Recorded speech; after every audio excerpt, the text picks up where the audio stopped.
ಗ್ರಾಮಸ್ಥರಿಂದಲೇ ಚಂದ ಎತ್ತಿ check dam ಹೂಳೆತ್ತುವ ಕಾರ್ಯ.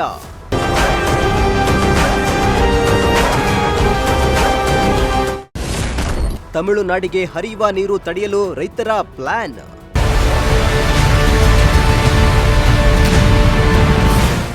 ಚಾಮರಾಜನಗರ ಜಿಲ್ಲೆಯ ಹೊನ್ನೂರು ತಾಲೂಕಿನ ಮಾರ್ಟಳ್ಳಿ ಗ್ರಾಮದಲ್ಲಿ ಅಧಿಕಾರಿಗಳು ಹಾಗೂ ಜನಪ್ರತಿನಿಧಿಗಳು ಸರಿಯಾಗಿ ಸ್ಪಂದಿಸದ ಹಿನ್ನೆಲೆ ಗ್ರಾಮಸ್ಥರು ಹಾಗೂ ರೈತರು ಸ್ವತಃ ಚಂದ ಸಂಗ್ರಹಿಸಿ ಚೆಕ್ ಡ್ಯಾಂಗಳ ಹೂಳೆತ್ತುವ ಕಾರ್ಯಕ್ಕೆ ಮುಂದಾಗಿದ್ದಾರೆ. ಮಳೆಯ ನೀರನ್ನು ಸಂಗ್ರಹಿಸಿ ಅಂತರ್ಜಲ ಹೆಚ್ಚಿಸುವ ಉದ್ದೇಶದಿಂದ 5 ಚೆಕ್ ಡ್ಯಾಂಗಳ ಹೂಳೆತ್ತುವ ಹಾಗೂ ಅವುಗಳ ಸಾಮರ್ಥ್ಯ ಹೆಚ್ಚಿಸುವ ಯೋಜನೆ ರೂಪಿಸಿದ್ದಾರೆ.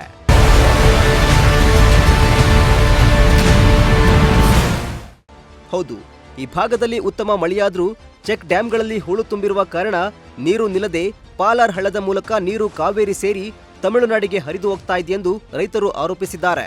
ಇದರ ಪರಿಣಾಮ ಇಲ್ಲಿನ ಜನರಿಗೆ ಕುಡಿಯುವ ನೀರು ಹಾಗೂ ಅಂತರ್ಜಲ ಸಮಸ್ಯೆ ಎದುರಾಗಿದ್ದು ಹಲವು ಕೊಳವೆ ಬಾವಿಗಳು ಬತ್ತಿವೆ ಎಂದು ಗ್ರಾಮಸ್ಥರು ಅಳಲು ತೋಡಿಕೊಂಡಿದ್ದಾರೆ. 153 ದಿವಸ ಕೆಲಸ ಮಾಡಿ ರೈತರುಗಳು 153 ದಿವಸ ಹೋರಾಟ ಮಾಡಿ ಪ್ರತಿ ಒಂದು ಅಧಿಕಾರಿಗೆ ಹತ್ರನೂ ಹೋಗಿ ನಮಗೆ ನೀರು ಇಲ್ಲ, ಕುಡಿಯೋಕ್ಕೆ ನೀರಿಲ್ಲ ಎಂದು ಕಣ್ಣೀರು ಸುರಿದು ಬೇಡ್ತಾ ಇದ್ದೀವಿ. ಅವರಿಗೆ ಮನವಿಯನ್ನು ಕೊಟ್ಟಾಯಿತು, ರೈತರ ಸಂಘದಲ್ಲಿ ಹೋರಾಟನೂ ಮಾಡಿ ಆಯಿತು. ಅವರನ್ನು ಯಾವ ಕಿವಿಗಳನ್ನು ಮುಟ್ಟಿಲ್ಲ, ಅವರು ಕಣ್ಣನ್ನು ತೋರಿಸಲಿಲ್ಲ. ಇವಾಗ ನಮ್ಮ ಒಡಕಾಲದಿಂದ ಸಂದನಪಳ್ಳಿ ಮಾಟಳ್ಳಿ ಸಂದನಪಳ್ಳಿ ಇಲ್ಲಿ 1-2 ಮಳೆ ಹುಯ್ತು. ಆ ನೀರುಗಳು ಕೂಡ ಇಲ್ಲಿ ನಿಲ್ಲೋಕ್ಕೆ ಜಾಗ ಇಲ್ಲ, ಬರೀ ಹುಲ್ಲು ಮಣ್ಣು ತುಂಬಿ ಆಗಿದೆ. ಸಿಕ್ ಟೈಮ್ಗಳಲ್ಲಿ ನೀರು ನಿಲ್ಲೋಕ್ಕೆ ಜಾಗ ಇಲ್ಲ. ಅದಕ್ಕೋಸ್ಕರನೇ ನಮ್ಮ ರೈತರು ಸಂಘದವರ ಪ್ರತಿಯೊಬ್ಬರನ್ನು ಸೇರಿ ಈ ಕೆಲಸಗಳನ್ನು ಇಲ್ಲಿ ನಿಲ್ಲಿಸಿದ್ರೆ ಹೆಂಗೋ ಒಂದು ಕುಡಿಯುವಿಕೆ ನೀರು ಆಯ್ತದೆ ಅಂದ್ಬಿಟ್ಟು ಇವಾಗ ಭಿಕ್ಷೆ ಬೇಡಿ ಈ ಕೆಲಸಗಳನ್ನು ಸ್ಟಾರ್ಟ್ ಮಾಡಿದ್ದಾರೆ. ನಾವು ಒಂದು 2-3 ತಿಂಗಳಿಂದ ಮಳೆ ಬರೋಕ್ಕೂ ಮುಂಚೆನೇ ಸರ್ಕಾರನ, ಜನಪ್ರತಿನಿಧಿಗಳನ್ನ, ಅಧಿಕಾರಿಗಳನ್ನ ಕೈ ಮುಗಿದು ಕೇಳ್ಕೊಂಡಿದ್ದೀವಿ. ದಯವಿಟ್ಟು ಇದು ತಮಿಳ್ನಾಡಿಗೆ ಹೋಗುತ್ತೆ ನೀರು, ಮಳೆ ಹುಯ್ದಿದ್ದೆಲ್ಲ ನಮ್ಮ ಭಾಗದಲ್ಲಿ ಮಳೆ ಹುಯ್ಯುತ್ತೆ, ನೀರು ತಮಿಳ್ನಾಡಿಗೆ ಹೋಗುತ್ತೆ. ನಮ್ಮ ರೈತರಿಗೆ ಕುಡಿಯೋ ನೀರಿಲ್ಲ, ನಮ್ಮ ಜನಗಳಿಗೆ ಕುಡಿಯೋ ನೀರಿಲ್ಲ. ರೈತರಿಗೆ ಬೆಳೆಯೋದಂತೂ ದೂರದ ಮಾತು ಬಿಡಿ, ಇಲ್ಲಿ ಕುಡಿಯೋಕ್ಕೆ ನೀರಿಲ್ಲ, ಇನ್ನು ಬೆಳೆ ಬೆಳೆಯೋದಂತೂ ದೂರದ ಮಾತು.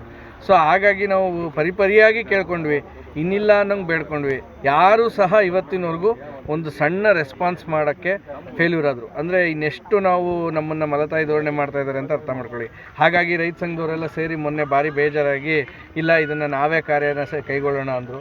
ಖಂಡಿತ ನಿಮ್ಗಳ ಜೊತೆಗೆ ನಾನು ಇದ್ದೀನಿ ಅಂತ ಹೇಳಿ ಇವತ್ತು ಕೈ ಜೋಡಿಸಿ ಈ ಥರ ಒಂದು 5 ಡ್ಯಾಮ್ ಇದೆ. 5 ಡ್ಯಾಮ್ನ ಅಟ್ಲೀಸ್ಟ್ ನಾವು ಈ ಮಳೆಗೆ ಈಗ ಹಿಂಗಾರು ಚೆನ್ನಾಗಾಗುತ್ತೆ ಈ ಭಾಗದಲ್ಲಿ. ಏನಾದ್ರು ಹಿಂಗಾರಲ್ಲಾದರೂ ನಮ್ಗೆ ಮಳೆ ಆದರೆ ಅದನ್ನು ಸ್ಟೋರ್ ಮಾಡ್ಕೊಳ್ಳೋಣ ಅಂತ ಈಗ ಈ ಹೊಸ ಕಾರ್ಯಕ್ಕೆ ಕೈ ಹಾಕಿದ್ದೀವಿ. ಇನ್ನು ಪಣಂಕೋಬೆ ಬಳಿ ಹೊಸ ಚೆಕ್ ಡ್ಯಾಂ ನಿರ್ಮಿಸುವ ಪ್ರಸ್ತಾವನೆ ವರ್ಷಗಳಿಂದ ನೆನೆಗುದಿಗೆ ಬಿದ್ದಿದ್ದು ಗ್ರಾಮಸ್ಥರು ಅಧಿಕಾರಿಗಳಿಗೆ ಹಲವು ಬಾರಿ ಮನವಿ ಮಾಡಿದ್ರೂ ಯಾವುದೇ ಕ್ರಮ ಕೈಗೊಳ್ಳದ ಹಿನ್ನೆಲೆಯಲ್ಲಿ ಸರ್ಕಾರದ ನೆರವಿಗಾಗಿ ಕಾಯದೆ ಗ್ರಾಮಸ್ಥರೇ ಹಣ ಸಂಗ್ರಹಿಸಿ ಕಾಮಗಾರಿ ಆರಂಭಿಸಲು ಮುಂದಾಗಿದ್ದಾರೆ.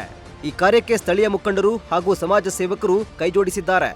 Bureau report, Prajashakti TV, Chamarajanagar.